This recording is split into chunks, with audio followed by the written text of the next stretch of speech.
Diz assim a palavra de Deus.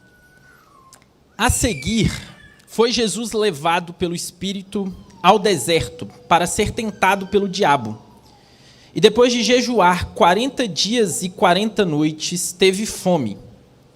Então o tentador, aproximando-se, lhe disse: Se és filho de Deus, manda que estas pedras se transformem em pães. Jesus, porém, respondeu: Está escrito, não só de pão viverá o homem, mas de toda palavra que procede da boca de Deus. Então o diabo levou-o à cidade santa, colocou-o sobre o pináculo do templo e lhe disse: Se és filho de Deus, atira-te abaixo, porque está escrito, aos seus anjos ordenará a teu respeito que te guardem, e eles te susterão nas suas mãos, para não tropeçares em alguma pedra. Respondeu-lhe Jesus: Também está escrito, não tentarás o Senhor teu Deus. Levou ainda o diabo a um monte muito alto, mostrou-lhe todos os reinos do mundo e a glória deles. E lhe disse: Tudo isso te darei se prostrado me adorares. Então Jesus lhe ordenou: Retira-te, Satanás, porque está escrito, ao Senhor teu Deus adorarás e só a ele darás culto. Com isto, o deixou o diabo, e eis que vieram anjos e o serviram. Vamos orar mais uma vez, meus irmãos? Santo Deus, nós te agradecemos, Pai, mais uma vez por essa oportunidade de ouvirmos a tua palavra sendo transmitida aos nossos corações, Deus.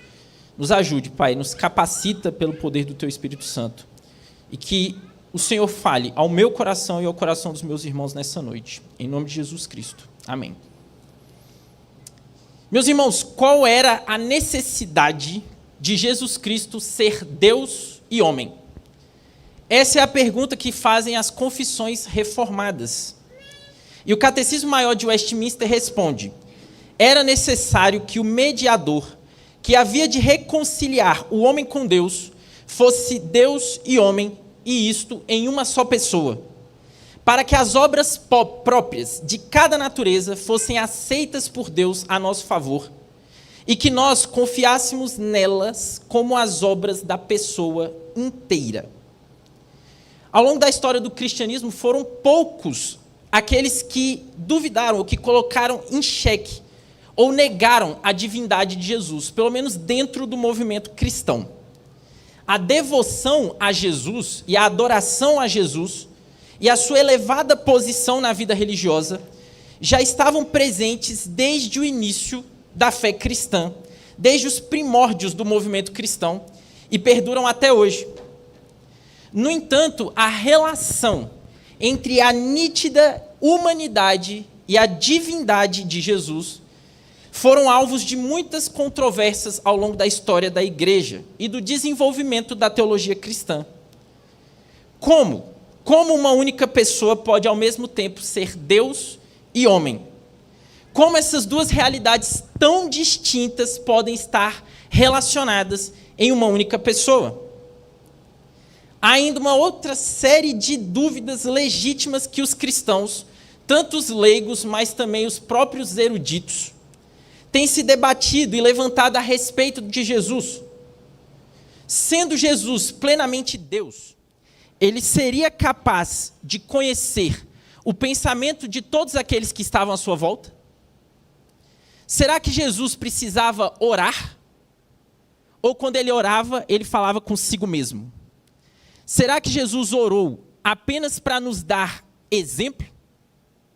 Se Jesus não tinha pecados, por que Jesus sofreu tristeza, dor e angústia? E talvez as perguntas mais intrigantes de todas: Jesus pecou? Será que Jesus poderia ter pecado? Ainda que hipoteticamente, será que as tentações de Jesus foram reais como as nossas tentações? Ou será que elas foram apenas uma encenação teatral que fazia parte da sua agenda messiânica para nos servir de exemplo? E é com essas perguntas que eu quero iniciar esse sermão de hoje. O texto que nós lemos em Mateus 4 é muito emblemático, porque ele marca uma transição muito intensa no ministério de Jesus.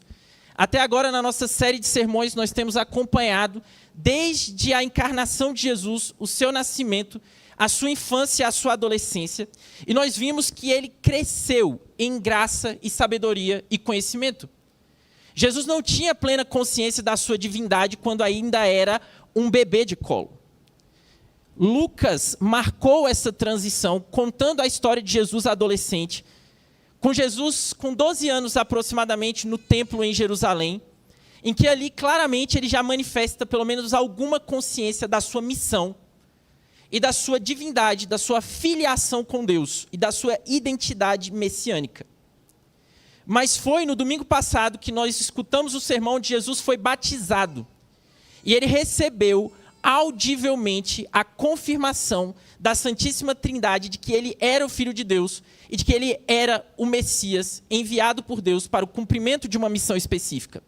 Deus confirmou no seu batismo: eis o meu Filho amado em quem me comprazo, e o Espírito Santo desceu sobre ele como uma pomba. O evento que está diante dos nossos olhos é exatamente o que acontece depois de Jesus ter sido batizado. E o texto nos diz claramente, verso 1. A seguir, foi Jesus levado pelo Espírito ao deserto para ser tentado pelo diabo.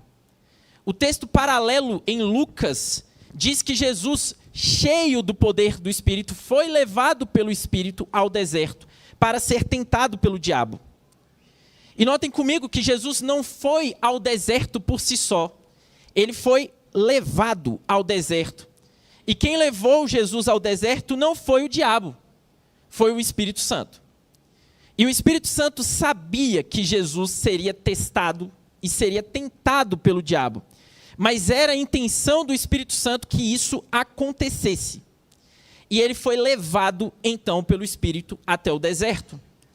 Isso indica a ação e a intenção do Espírito do Senhor em conduzir o Filho de Deus à tentação pelo diabo. Mas notem que não foi o Espírito quem tentou a Jesus. O Espírito conduziu Jesus ao deserto, mas quem tentou Jesus foi o diabo. E a palavra tentação aqui em grego, ela aparece no Novo Testamento com duas conotações. A primeira é uma conotação para o mal, em que a tentação é de fato uma ação maligna para tentar fazer com que alguém caia e tropece e desobedeça a palavra de Deus. Mas a palavra tentação aqui também pode ser utilizada no contexto de provação para o fortalecimento. E nós podemos dizer que aqui as duas ideias estão presentes. O diabo intenciona um mal contra Jesus, fazê-lo tropeçar, fazê-lo pecar. Mas por trás da ação do diabo, e por trás, eu diria, até mesmo da ação do diabo, existe um Deus soberano que controla todas as ações de todas as criaturas. E até mesmo a intenção maligna do diabo será usada pelo poder do Espírito Santo para o fortalecimento de Jesus e para a sua vitória contra o mal, que daria início ao seu ministério terreno definitivamente. O diabo aqui é a palavra acusador ou caluniador. Aquele que é o opositor direto dos planos divinos desde sempre. Aquele que é o inimigo das nossas almas, o príncipe deste século. Aquele que se opõe ao povo de Deus e tenta o povo de Deus a pecar contra o Senhor. Aquele que tentou Jó a pecar contra o Senhor. E aquele que agora também atua contra a igreja, tentando impedir o avanço do reino de Deus. Versículo 2. E depois de jejuar 40 dias e 40 noites, teve fome. Meus irmãos, o jejum de 40 dias aqui é muito emblemático, porque nós temos apenas outras duas pessoas que jejuaram aproximadamente esse período, ou basicamente esse mesmo período. E essas duas pessoas jejuaram pelo mesmo período no mesmo monte, no Monte Sinai, que nós estudamos no texto hoje de manhã. Esse jejum de 40 dias de Jesus evoca o jejum de Moisés no Sinai, quando Moisés também jejuou por 40 dias até receber a revelação divina nas tábuas da lei. E também Elias, que no mesmo monte jejuou para conquistar definitivamente a vitória sobre os falsos profetas de Baal. Ambos jejuaram por 40 dias. Aquele que inaugurou a antiga aliança e aquele que foi uma espécie de precursor do movimento profético contra os reis de Israel e de Judá.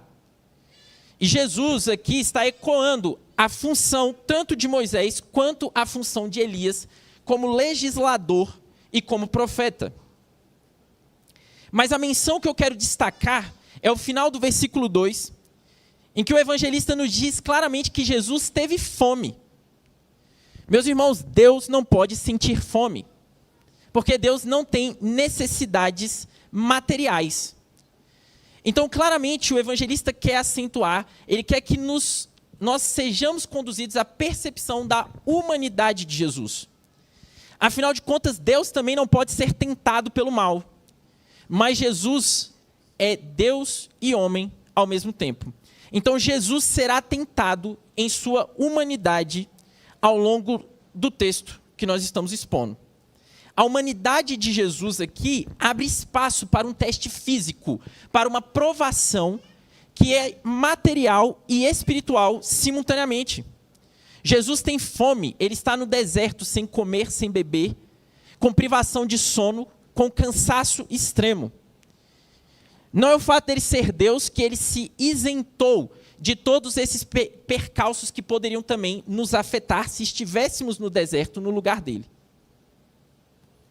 Chegamos então à primeira tentação no verso 3. Se és filho de Deus, manda que estas pedras se transformem em pães. Jesus, porém, respondeu: está escrito, não só de pão viverá o homem, mas de toda palavra que procede da boca de Deus. Meus irmãos, eu quero que vocês notem que o diabo não está tentando Jesus a cometer nenhum ato que seja intrinsecamente imoral. Comer pão é algo básico, é uma necessidade humana. E Jesus tinha poder real para fazer isso, para transformar as pedras em pães. Mas o diabo está tentando Jesus com uma insinuação para que ele duvide da sua identidade messiânica. Da mesma forma que ele fez com Adão no jardim, fazendo Adão duvidar da palavra de Deus, aqui também o diabo insinua a Jesus e sussurra: se és filho de Deus.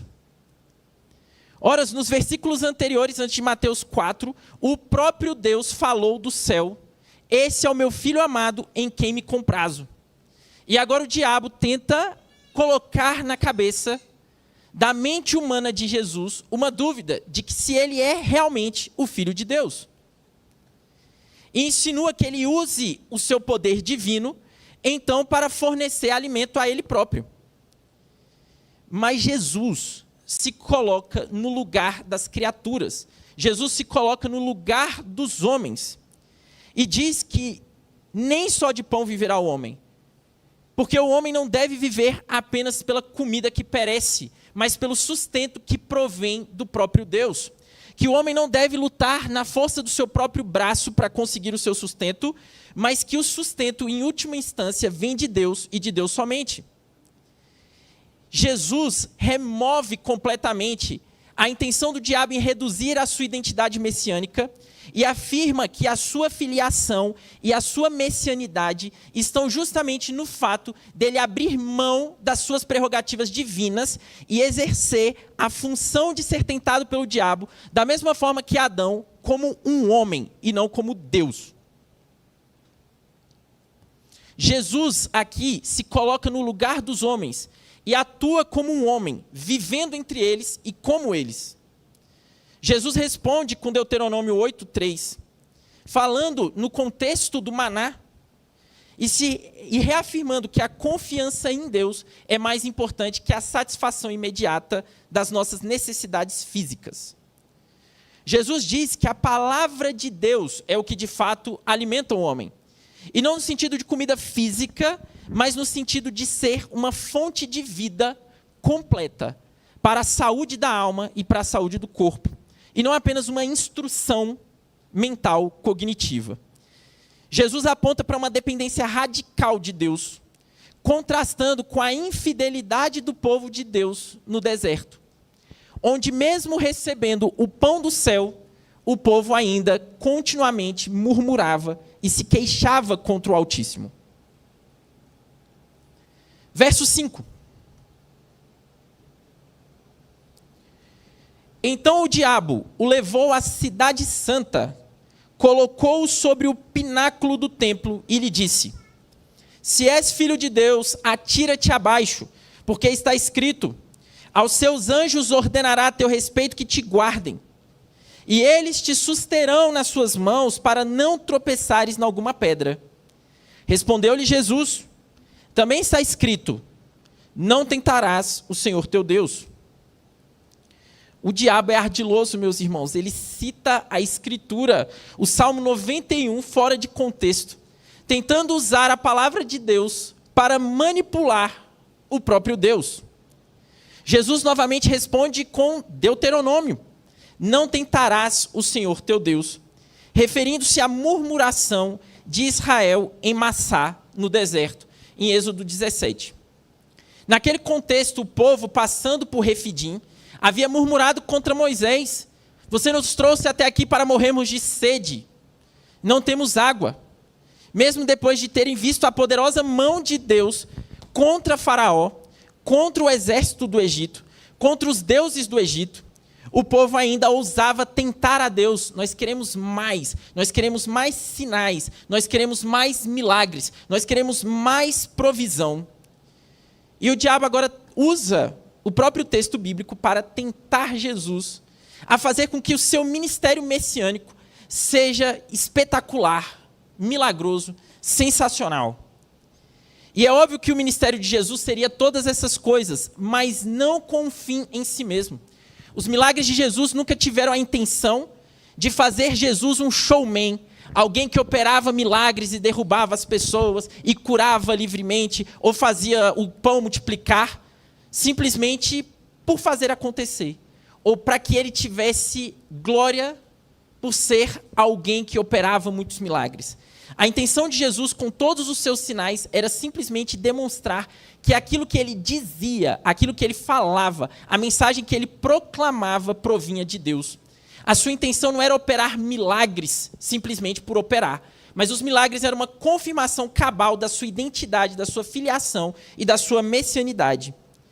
Jesus não usaria poderes miraculosos para aparecer ou para simplesmente ser espetacular, mas ele usaria poderes miraculosos fornecidos pelo poder do Espírito Santo para atrair aqueles que estavam perdidos à causa do Pai.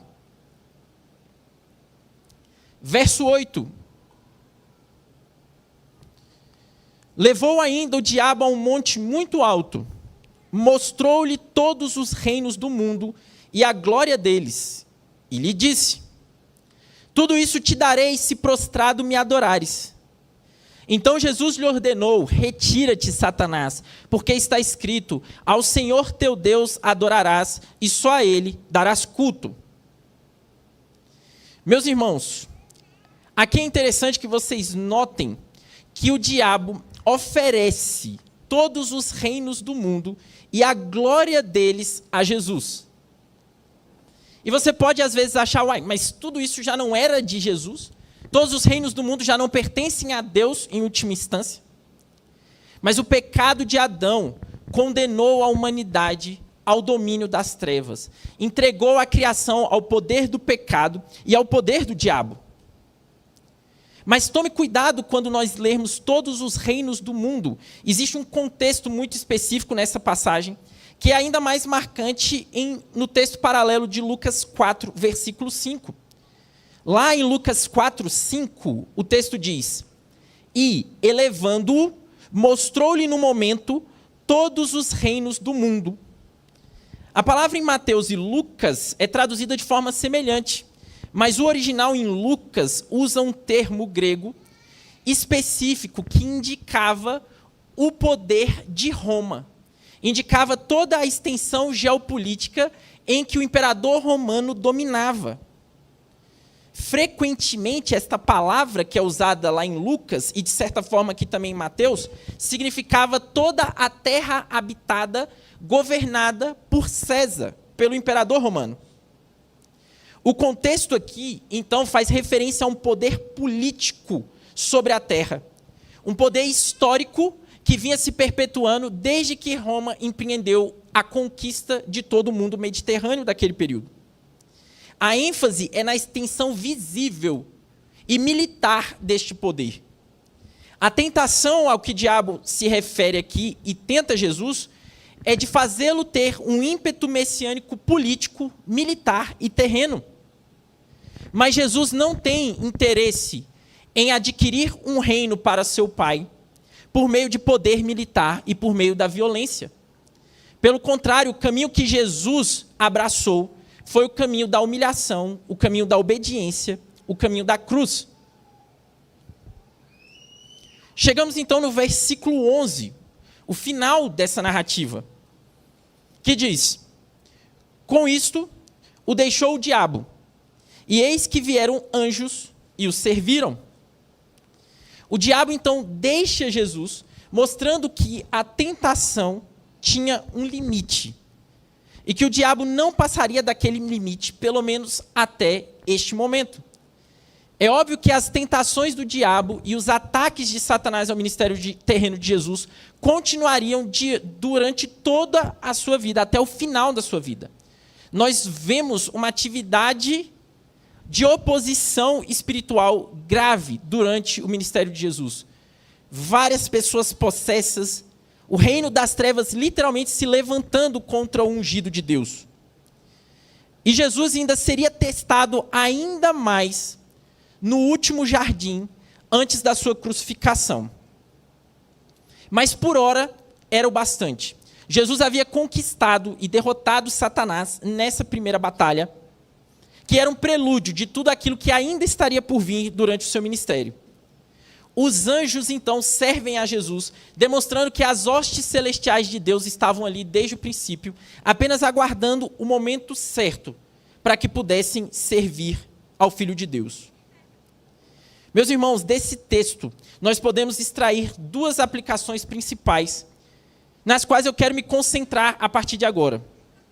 E a primeira delas, eu quero que você perceba, é que as tentações de Jesus, como eu já mencionei, não foram tentações absurdas. O diabo não tentou Jesus a cometer atos imorais. O diabo não tentou Jesus a cometer fornicação. O diabo não tentou Jesus a cometer roubo, mentira. Nada disso. A tentação de Jesus no deserto não era apenas sobre comer ou não comer, sobre subir ou não subir, ou sobre ajoelhar ou não ajoelhar diante de Satanás. Jesus estava passando por uma prova de fé. Como o Deus homem, ele deveria mostrar dependência, confiança e obediência absoluta ao Pai. Ele foi tentado a usar o seu poder para satisfazer a si mesmo, a buscar glória sem sofrimento, a colocar Deus à prova. Mas Jesus resistiu fielmente porque viveu pela fé, mesmo quando passou diante da fome, da humilhação e da cruz. A lição para a igreja é clara. Não se trata apenas de moralidade e de bom comportamento, mas de integridade de coração e de senso de missão. A pergunta que devemos nos fazer é, antes de nos perguntarmos, isso que eu vou fazer é pecado? Isso que eu quero fazer, isso que eu estou cometendo é pecado? Essa não deve ser a nossa pergunta. A nossa pergunta deve ser, isso procede de fé? Isso que o meu coração deseja nasce de uma vida rendida aos pés do Filho de Deus? Como Paulo diz em Romanos 14, 23, tudo que não procede da fé é pecado. E uma fé viva não vive flertando com os limites da carne, mas se consagra por inteiro ao Senhor da missão e à missão do Senhor. Muitos crentes hoje vivem testando os contornos da moralidade, como se a vida cristã fosse uma espécie de negociação com Deus. Até onde eu posso ir? Onde está a linha que diferencia a santidade do pecado? E as pessoas tentam viver 1 milímetro atrás da linha, como se fosse possível distinguir essa linha. Posso ir a um show? Quanto de álcool eu posso ingerir sem que isso seja pecado? É pecado assistir isso? É pecado assistir aquilo? Meus irmãos, uma vida santa é o mínimo que se espera de um crente genuíno. Uma vida santa, sequer, é o alvo final do cristão. Ela é o ponto de partida. Você foi salvo não apenas para se comportar bem. Você foi salvo para glorificar a Deus em tudo que você faz. Você não foi chamado a viver no limite do pecado, mas você foi chamado para viver em integridade de coração, totalmente pela fé, e não para encontrar brechas na Escritura para satisfazer sua alma no mundo. O chamado de Deus não é apenas para evitarmos o mal, mas para vivermos com propósito, com senso de identidade em Cristo, e com vontade, desejo e paixão pela missão do próprio Cristo, como sal da terra e luz do mundo.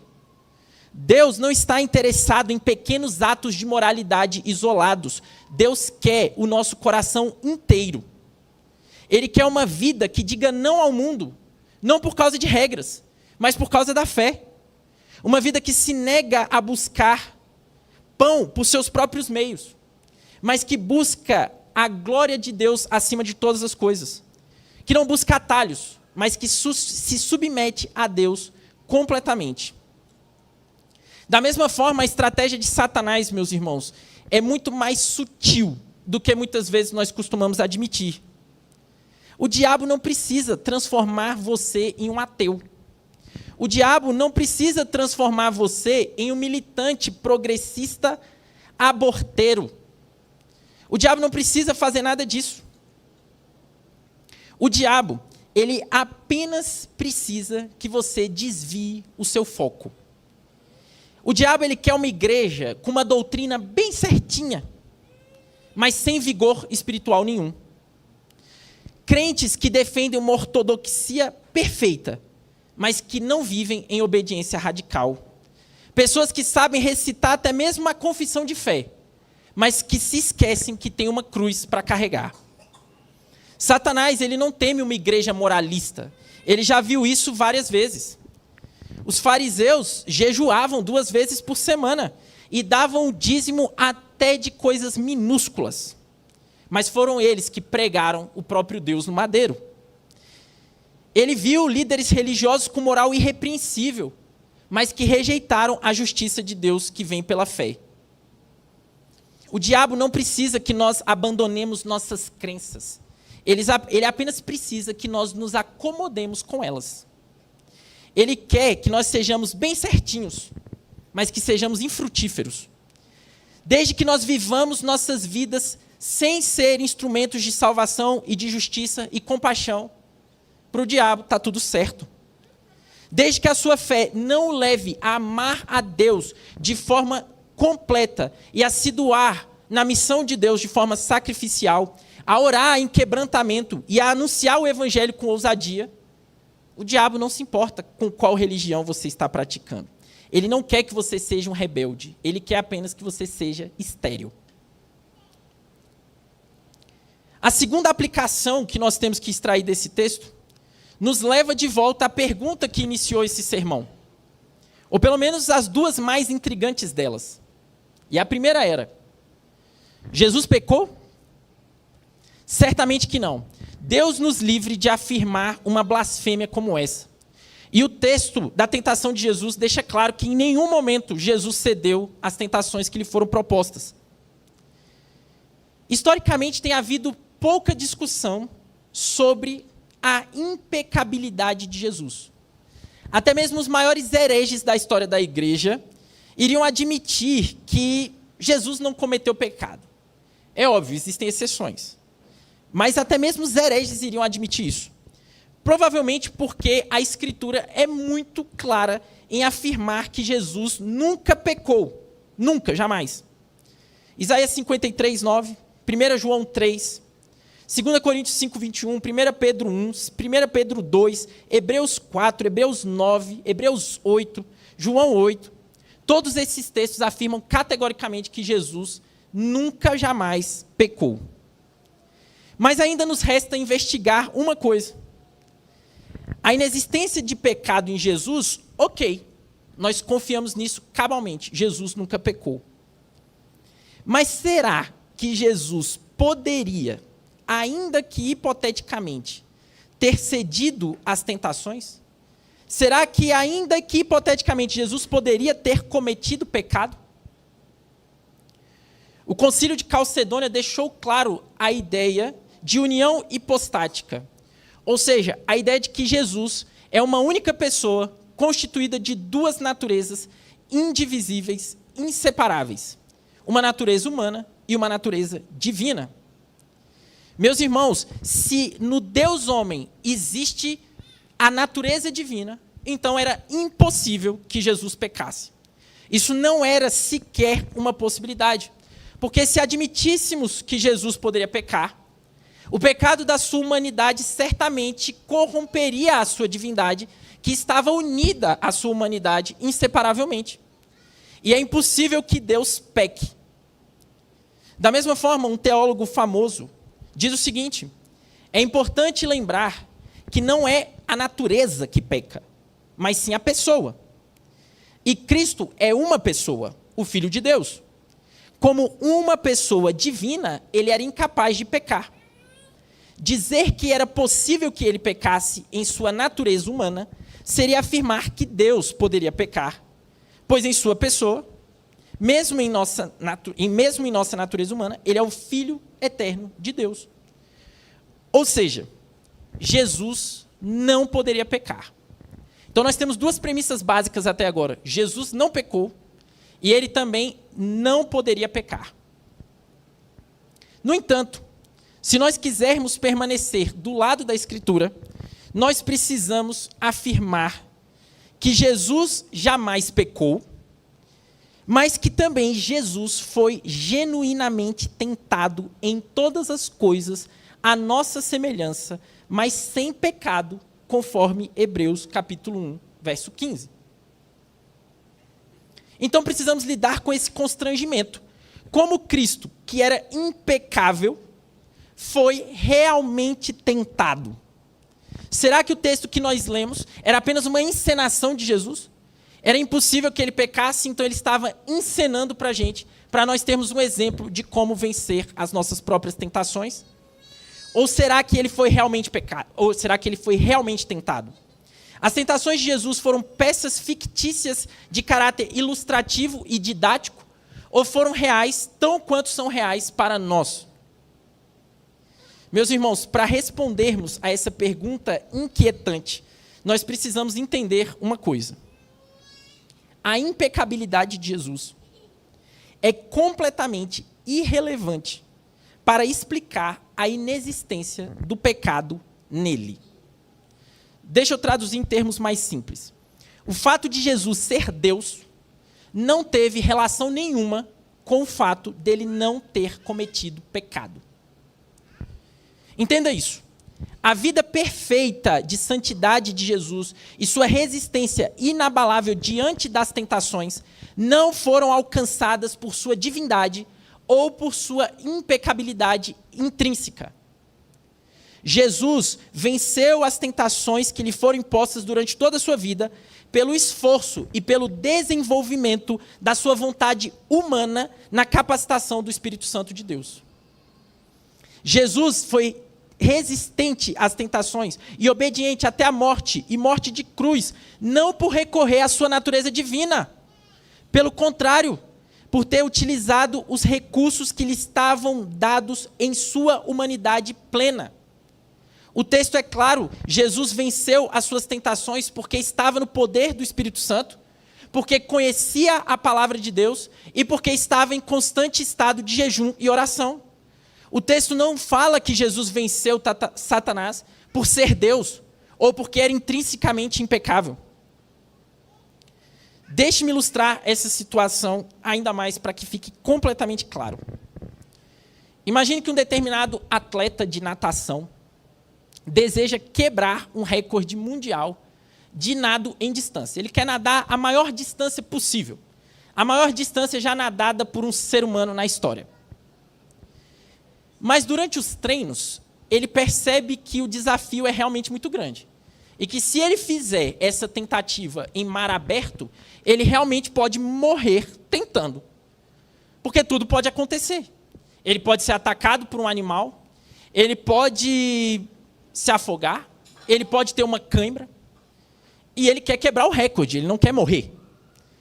Então o que ele faz? Ele treina muito, mas no dia em que ele tenta quebrar o recorde mundial, um bote salva-vidas vai do lado dele. E ao longo de todo o percurso, ao longo de toda aquela tentativa de quebra de recorde, o nadador está nadando e o barco está indo do lado. O nadador está nadando e o barco está indo do lado. E ele se esforça, em um determinado momento ele está cansado, mas ele luta contra a sua própria mente e segue nadando, até chegar no seu alvo final e quebra o recorde mundial. Então eu pergunto a vocês, o nadador poderia ter se afogado durante essa tentativa? Dificilmente. Por que ele não se afogaria durante essa tentativa? A resposta é simples, tem um bote salva-vidas esperando para auxiliá-lo em caso de necessidade. Mas eu te pergunto uma segunda coisa. Por que o nadador não se afogou? É óbvio que o bote não tem nada a ver com essa resposta. De fato, ele não poderia ter se afogado por causa do bote. Mas ele não se afogou porque ele continuou nadando. Porque o esforço dele fez ele chegar ao final. Até porque se ele recebesse a ajuda do bote, certamente ele não quebraria nenhum recorde. Você entendeu a ilustração? Da mesma forma, Jesus não poderia ter pecado porque possuía uma natureza divina. Mas porque ele não pecou, não foi porque ele usou a sua natureza divina, que nesse caso seria o equivalente do bote. Ele não pecou porque ele simplesmente continuou nadando com seus próprios esforços. Os seus esforços humanos, da sua mente humana. Como homem, ele venceu as tentações do diabo. Ele não roubou, se valendo da sua divindade, para conquistar a representatividade do seu povo. Cristo, usando a sua razão e os recursos da sua alma humana, foi capaz de viver uma vida impecável, como alguém nascido de mulher, nascido sob a lei. A sua natureza divina não substituiu a sua humanidade. Sendo perfeitamente homem, ele era levado a fazer o que fazia pela sua própria alma racional, do mesmo modo que qualquer outro homem. Como qualquer criança humana normal, Jesus nasceu como um bebê que dependia da sua mãe. Jesus cresceu fisicamente, Jesus cresceu em graça. E à medida que crescia, se tornou forte espiritualmente. Seu crescimento e sua sabedoria foram obras do Espírito Santo, que o guiou ao longo de toda a sua vida, o sustentou, o fortaleceu em todas as suas tentações. Mas nós poderíamos ainda perguntar, será mesmo que as tentações de Jesus foram tão intensas quanto as que nós sofremos? Será que Jesus sofreu tanto diante de uma tentação como nós sofremos diante das nossas tentações? Sendo ele nascido de uma semente incorruptível, a intensidade das tentações de Jesus foram tão marcantes quanto para os seres humanos? Meus irmãos, eu posso afirmar com toda certeza que elas não foram na mesma intensidade que as tentações que nós sofremos. Elas foram muito mais intensas do que as tentações que nós sofremos.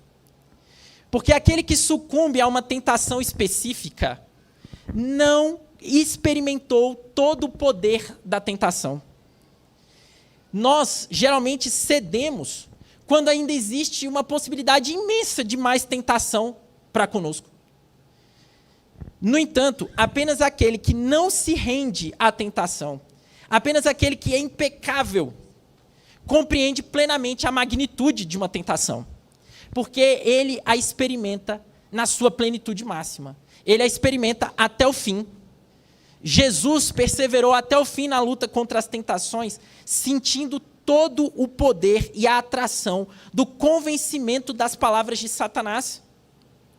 De uma forma que nós, que resistimos às tentações apenas por um curto intervalo de tempo, e que se não fosse a força do próprio Deus, certamente cairíamos em todas, Jesus resistiu a todas elas. E quanto mais santa é a pessoa, mais excruciante é o encontro com a atração oposta.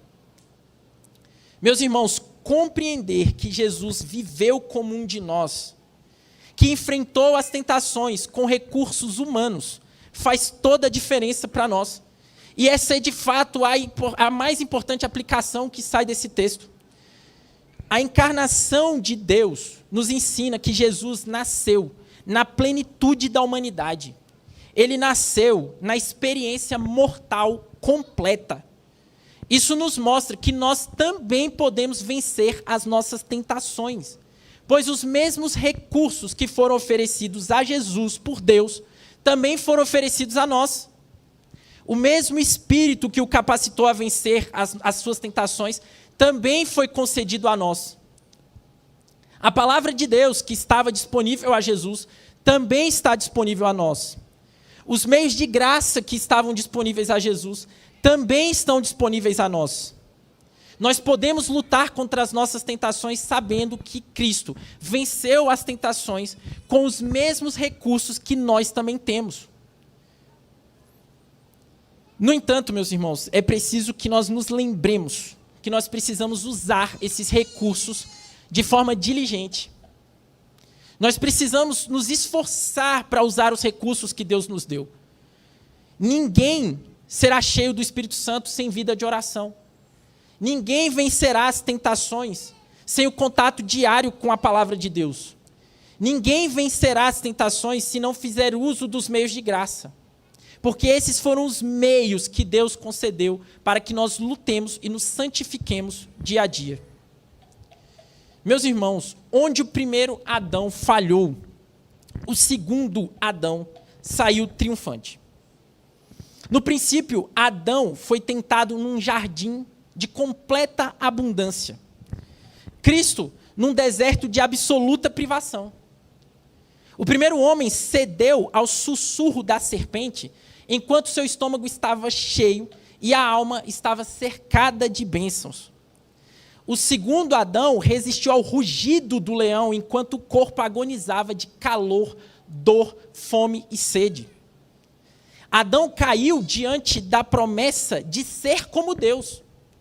Jesus venceu ao rejeitar o convite de agir como Deus. No Éden, a criatura quis tomar o lugar do Criador. No deserto, o Criador se colocou no lugar da criatura. Adão ouviu, coma e será como Deus. Jesus ouviu, transforma as pedras em pão, se és o Filho de Deus. Mas onde o primeiro Adão buscou glória, o segundo Adão escolheu a cruz. Adão estendeu a mão para pegar o fruto proibido, desobedecendo a palavra falada. Jesus negou-se a usar o seu poder divino, submetendo-se à palavra escrita. Adão dialogou com a serpente e foi seduzido. Jesus, pela Escritura, repeliu e silenciou o diabo. O primeiro Adão quebrou o jejum do jardim e trouxe a morte. O segundo guardou o jejum no deserto e inaugurou a vida. Adão no jardim foi cercado por tudo que era bom aos olhos. Jesus no deserto foi cercado por tudo aquilo que era hostil à alma. Adão caiu entre as árvores frondosas e entre as flores. Jesus permaneceu de pé entre as pedras cortantes. O jardim se tornou em maldição por causa de Adão. E o deserto floresceu com esperança para a vida por causa de Cristo. No jardim, a porta do paraíso foi fechada. No deserto, a porta do reino de Deus começou a se abrir. Adão, após ceder à tentação, foi servido pela morte. Jesus, após vencer o diabo, foi servido pelos anjos. No jardim, Adão se escondeu da presença de Deus entre as árvores.